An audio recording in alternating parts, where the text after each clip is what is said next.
Alors, pour démarrer cette journée, nous vous proposons d'ouvrir avec un sujet à la fois léger et stimulant. Alors, léger parce que 3F, essentiellement, c'est une belle idée, hein. Donc, pas de théorie, pas d'outils, pas de développement. A priori, c'est une idée. Et puis, stimulant parce que je vais essayer de vous montrer des exemples concrets d'application de ce protocole d'échange, plutôt dans un contexte voilà, d'application de l'IA sur des collections patrimoniales, mais vous verrez que ça peut aller au-delà, bien sûr, à travers un pot pourri d'exemples. Alors, j'ai tenté malgré tout, de créer un plan. C'est un plan un peu artificiel. Je vais essayer de vous parler ce qu'on de traitement, ou des pipelines ou des workflows. Aborder aussi cette notion de boîte à outils. L'idée s'incarne matériellement par des outils.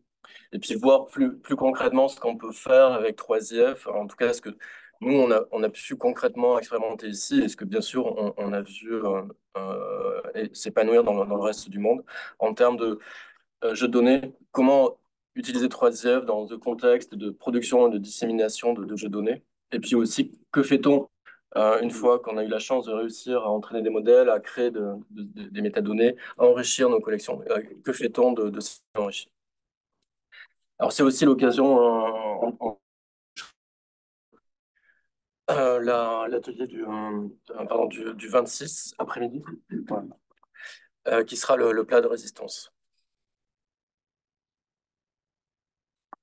Alors, ici, trois l'histoire est longue. Je ne vais pas rentrer dans toute l'historique de l'arrivée de 3F à la BNF, mais on a pu voir apparaître ce type d'expérimentation au tournant des années 2017-2018 avec des prototypes qui ont été réalisés ici et qui nous ont permis de constater qu'effectivement, c'était un accélérateur de création d'idées, de concrétisation d'idées qui pouvaient naître ici ou ailleurs, en ce sens que le protocole donne accès aux images et de fait nous permet d'expérimenter, de développer, alors soit dans une activité plutôt de prototypage interne, soit dans une activité de recherche en collaboration avec des partenaires académiques, d'accéder à des images, de ne plus travailler sur des fichiers, mais travailler avec des URL, donc avec des flots de données, des flots de pixels, directement en partant des entrepôts de l'institution et jusqu'aux outils concrets. Alors, il peut s'agir d'API, il peut s'agir de modèles installés sur place ou de services éventuellement commerciaux. Donc ça, c'est un premier exemple de travail sur l'indexation d'une collection d'images. Comme vous le voyez, aujourd'hui, c'est devenu extrêmement classique. C'est 3F de bout en bout, c'est-à-dire on part d'un entrepôt qui est compatible avec 3F. On applique un certain nombre de traitements automatiques ou manuels ou semi-automatiques. Et in fine, on obtient des données, des métadonnées, des images enrichies. Et on fait à peu près ensuite ce qui est nécessaire. Donc là, dans ce cas particulier, on avait indexé des images dans une base de données XML et pour laisser aux utilisateurs la capacité de chercher dans cette collection indexée. Alors, je dirais cette méthodologie est aujourd'hui extrêmement classique. Donc là, je cite des exemples que j'ai pu voir naître lors des conférences 3IF annuelles. Là, c'est un exemple de nos collègues de la Sorbonne sur des manuscrits enluminés avec à peu près, peu ou prou, cette même méthodologie. Des manifestes, 3IF, des images à l'arrière-plan de ces manifestes. On crée un pipeline de traitement. Là, il s'agissait d'indexer les parties enluminées des manuscrits. Et à la fin, on obtient une base de données. Cette même méthodologie, on la voit de plus en plus en œuvre. Là, chez nos collègues allemands, qui s'étaient mis en tête d'indexer la partie illustrée, la partie iconographique de manuscrits et d'imprimer, les premiers imprimés du XVIe siècle. Avec là aussi, vous voyez un pipeline à la fois, un pipeline de traitement de l'image, une chaîne de traitement plus orientée sur la partie textuelle de ces imprimés. Et à chaque fois, systématiquement, à la fin, une base de données qui est à la fois compatible 3IF, donc qui permet à chaque instant de revenir aux collections patrimoniales, aux facsimilés de la collection, et puis de déployer une activité scientifique sur cette base de données. On voit aussi apparaître là dans les petites boîtes en bas de l'écran ce concept de boîte à outils. Le pipeline ne part pas de rien. Cette chaîne de traitement s'appuie sur des outils existants. Donc là, en particulier, Transcribus, qui est un outil qui produit une transcription d'écriture manuscrite, et d'autres outillages, en particulier des visualiseurs 3IF ou des Vicus, qui est un visualiseur de collection 3IF. Donc, à mesure que je dirais le protocole se concrétise en termes notamment de variété et de richesse de la boîte à outils, les pipelines que nous et vous pouvons être amenés à construire s'appuient de plus en plus sur des briques logicielles existantes. En 2023, également, un exemple, là pour le coup, d'une bibliothèque nationale de nos collègues du Pays de Galles, avec un mélange, là aussi, de traitement de la langue, avec une activité de recherche d'entités nommées, des ambiguïsations de ces entités nommées, de liens de ces entités nommées vers Wikidata, pour offrir, in fine, un service à leurs utilisateurs de recherche d'une personnalité, d'un nom, d'un patronyme. Et le résultat de la requête, en partant d'un patronyme, n'est pas une liste de résultats dans un moteur de recherche, dans un portail de recherche, ça devient une collection 3IF. Et donc là, de fait, l'utilisateur va parcourir une collection euh, de, de numéros de presse, de numéros de revue, dans un visualisateur 3IF qui est nourri avec une liste de résultats construite dynamiquement avec ce concept de collection de 3IF qui est simplement une agrégation hiérarchique de documents 3IF. Alors, les avantages sont évidents. Je pense que vous en avez tous conscience. Ça facilite de fait le développement d'une activité quelconque, une activité scientifique, une activité de prototypage, une activité de création de nouveaux services appuyés sur des collections de 3IF. Alors, quelques inconvénients, bien sûr. Euh, Si les corpus sont massifs, les API ne sont pas forcément le moyen le plus efficace pour traiter des images. On l'a vu aussi dans ce concept de pipeline. Aujourd'hui, on le verra cet après-midi, la richesse de ce qui est un modèle de traitement d'image fait qu'il y a un enchaînement de traitements. À chaque fois, l'API pour extraire une région d'une image, c'est pas forcément le process le plus efficace. Donc, on peut aussi aujourd'hui être tenté de télécharger une fois l'image avec le service 3IF et puis ensuite de travailler localement avec le fichier. On le verra aussi peut-être cet après-midi. 3IF, c'est pas uniquement aujourd'hui l'accès à des images, c'est aussi l'accès aux métadonnées, l'accès au texte. Là aussi, on peut être également amené à télécharger les fichiers JSON qui sont fournis par les serveurs 3IF et travailler localement sur des formats qui sont plus adaptés à ce que l'on souhaite faire sur ces collections. Alors,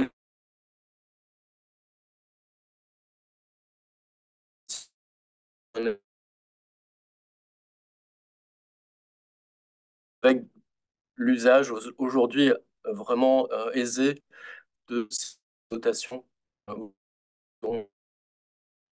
document 3IF.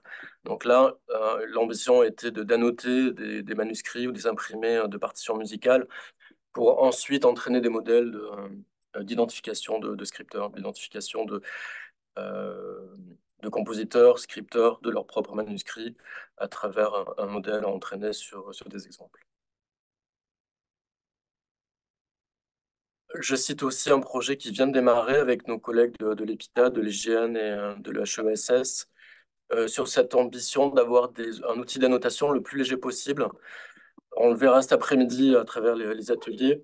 Ces outils peuvent être des outils plus ou moins lourds, plus ou moins légers à utiliser, et notamment dans le cadre d'un travail collaboratif porté par une équipe qui n'a pas forcément à disposition un ingénieur de recherche ou un serveur, pouvoir annoter sans une installation préalable d'un outil, ça peut être une voie intéressante à aborder.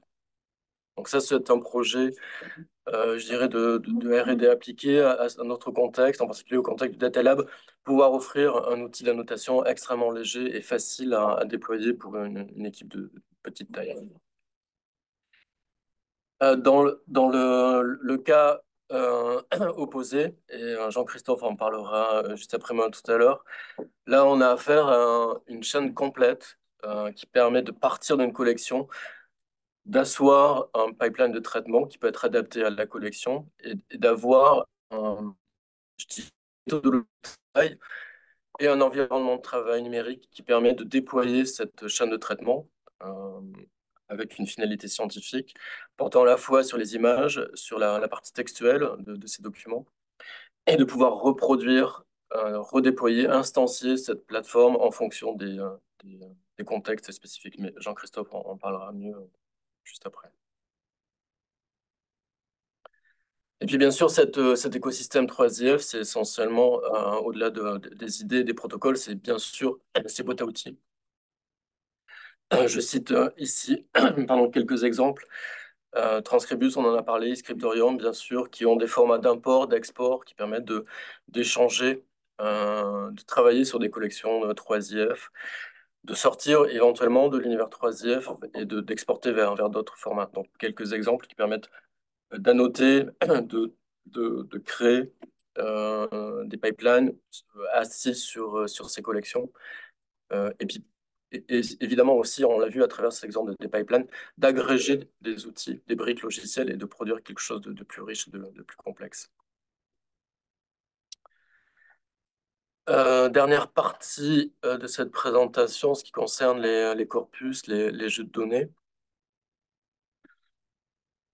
Alors, 3IF est vraiment pas un format qui est compris par nos collègues informaticiens purs et durs, entre guillemets, c'est-à-dire les data scientists, les informaticiens qui produisent, qui entraînent des modèles.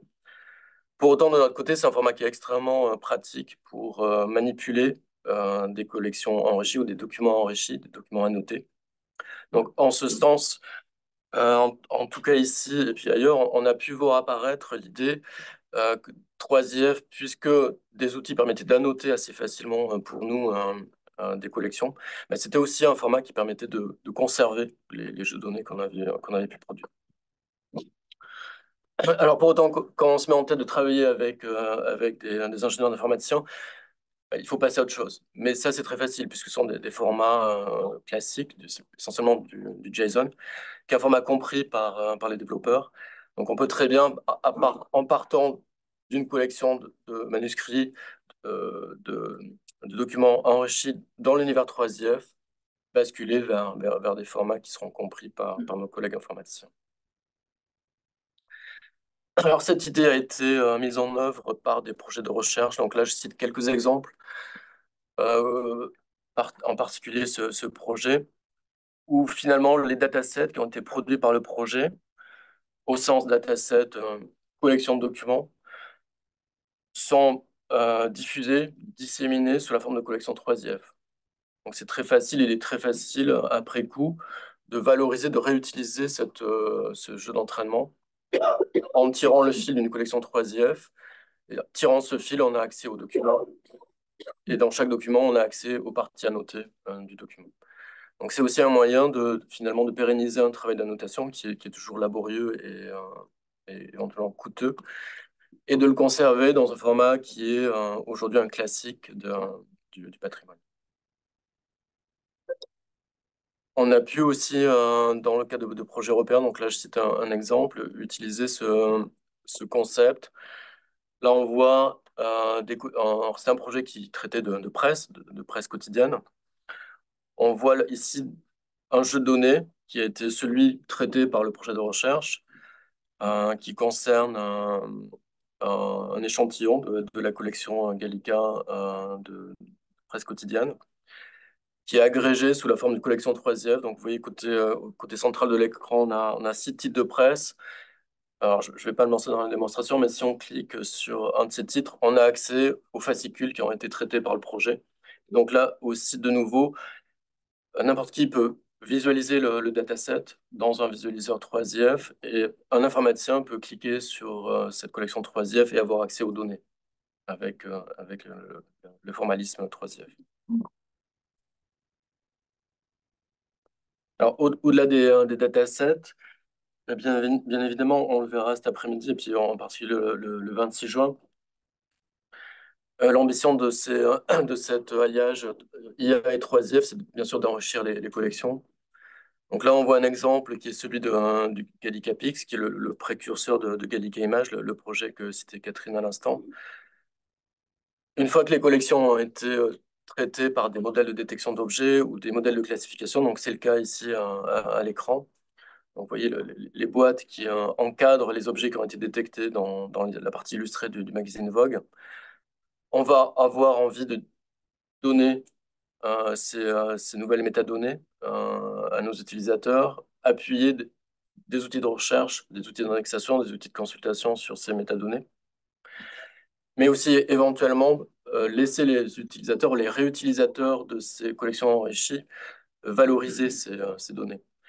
Et donc, de fait, le 3IF permet aussi de porter à travers ce concept d'annotation. Donc, vous voyez, vous voyez peut-être pas, mais la partie gauche en haut à droite de l'écran, 3IF permet de porter ces annotations sous la forme de boîtes qui encadrent les concepts ou qui permettent de classifier, de porter la classification qui a été déployée par des modèles IA dans le formalisme 3IF de nouveau.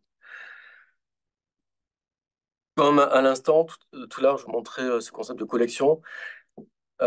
Ces métadonnées sont consultables. Elles sont bien sûr destinées à l'utilisateur du portail de recherche, mais là aussi, elles sont portées par le formalisme JSON qui peut être réutilisé par n'importe qui dans un contexte plutôt de traitement automatisé de la donnée.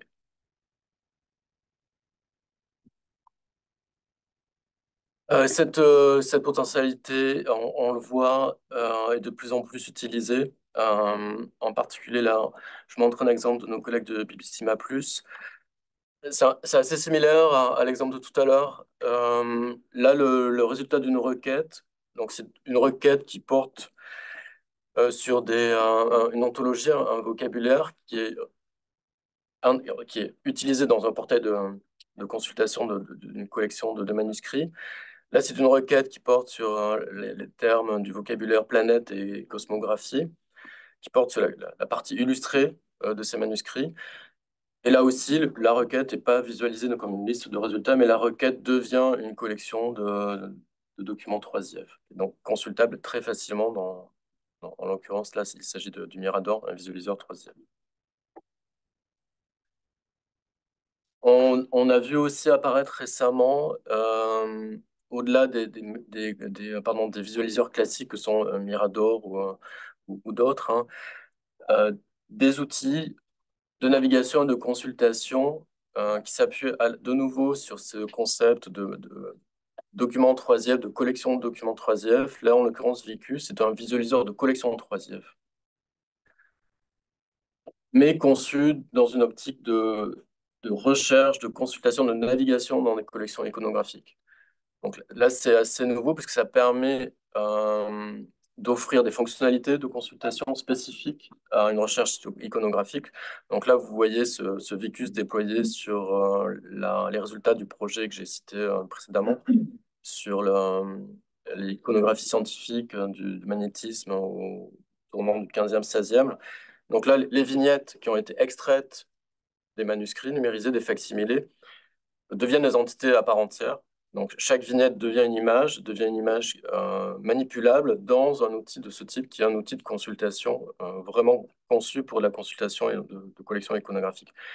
Donc on retrouve dans la frise supérieure euh, la terminologie, le vocabulaire d'ontologie qui a été déployé par le projet Raha Magnetica. Et dans la partie basse, les images. Alors, vous pourrez donc euh, tester ce prototype. Il est vraiment consultable en ligne. Et dans Vicus, on peut déployer, par exemple, des fonctionnalités d'agrégation par similarité d'images au sein de la collection. Bien sûr, une frise temporelle qui permet de se naviguer dans la collection au fil des décennies. Une recherche par métadonnées. Donc là, c'est la partie détection d'objets ou classification, alors soit automatique, soit adossée à une classification manuelle, qui est la frise supérieure. Donc là aussi, Vicus est un outil générique qui peut être alimenté par n'importe quelle collection de 3IF déployée par une institution, un projet de recherche, dès lors qu'il s'inscrit dans le formalisme de l'écosystème 3IF. Et j'en ai fini, oui. Alors, juste citer aussi, pour nous comme pour vous, citer ce groupe de travail qui est un groupe au sein du consortium 3IF qui cherche à agréger les potentialités pardon, de 3IF que j'ai pu exprimer là très rapidement. Et puis, le, l'outillage IA, ce qui est en train de se passer au sein de la communauté du patrimoine et des humanités numériques autour de l'application de ces technologies à nos corpus, à nos collections, euh, avec des rendez-vous à intervalles plus ou moins réguliers, mais c'est à peu près tous les 2 mois. Donc, il peut être intéressant aussi de participer à ce groupe de travail qui permet d'agréger les potentialités de 3IF et puis bien sûr le l'IA qui est notre sujet d'aujourd'hui. Vous dire aussi qu'une bonne part des projets que j'ai cités aujourd'hui sont décrits dans les captations vidéo des dernières conférences 3IF, en particulier 2021, 2022 et 2023. Merci.